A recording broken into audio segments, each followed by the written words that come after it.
Another one that I think is getting more and more common, especially as if we go to places that they they didn't quite get the care they needed or didn't do what they were supposed to get better.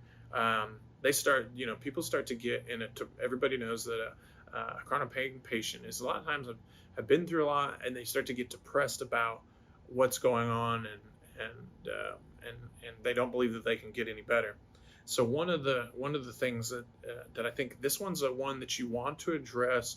You usually can get a sense of these people the first time you meet them, like in an evaluation. So the first thing I always like to do is I start to get a sense of that, and then I know that when I evaluate them, I'm going to be honest with them. I want to make sure that if I think I can get them better, I'll be honest with them. But one of the things I do is that I make sure that I pour on, you know, the facts when it comes to the clinical relevant information. And I love, one of the most important things is tell stories. Tell stories of people you've seen just like them, and they did amazing. And maybe even tell stories of people that were even worse off than they were. And then you have to also break down the clinical information. I mean, for instance, we get a lot of patients. Oh, I've got a herniated disc, and I'll never get better, and that kind of stuff. But the reality is that research shows those discs, one, they can reabsorb themselves, and two, I'm not seeing any signs that would lead. I did my testing. I'm not saying the signs that you're having are this. You may have some herniated disc, but that's okay. And show them the research that shows that there's a huge population of people that have herniated disc with no pain. So it's very important to make sure that and start with I usually actually, instead of the first thing I show them is the bad information after I've assessed them, I show them the good information.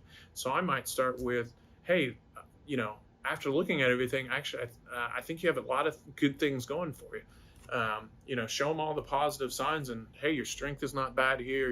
You're moving well here. Nothing, this is not fused.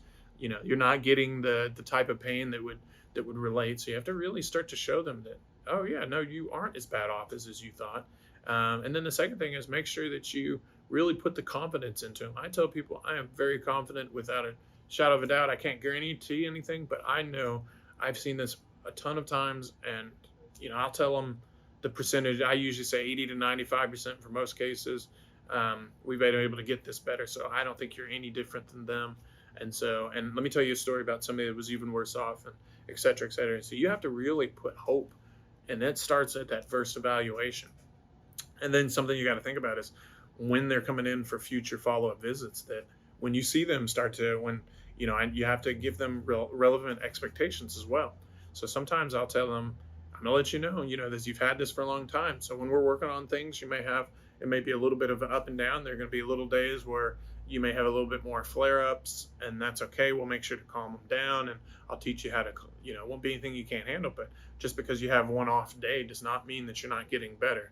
And so, and then making sure you show progress while they're coming in, making sure, hey, did you see, your range of motion has changed. And you have to do that on a consistent basis. So knowing how to do that is very important to kind of meeting that objection. I call it a therapy long, and sometimes that button will click really early, and sometimes it takes a few more times. And you need to make them aware of that, you've had this a long time, and I can see that it's brought you down, and I'm gonna be honest with you, whenever we're down and we don't think we're going to get better, we don't do the relevant things that would help us get better. We kind of self-sabotage.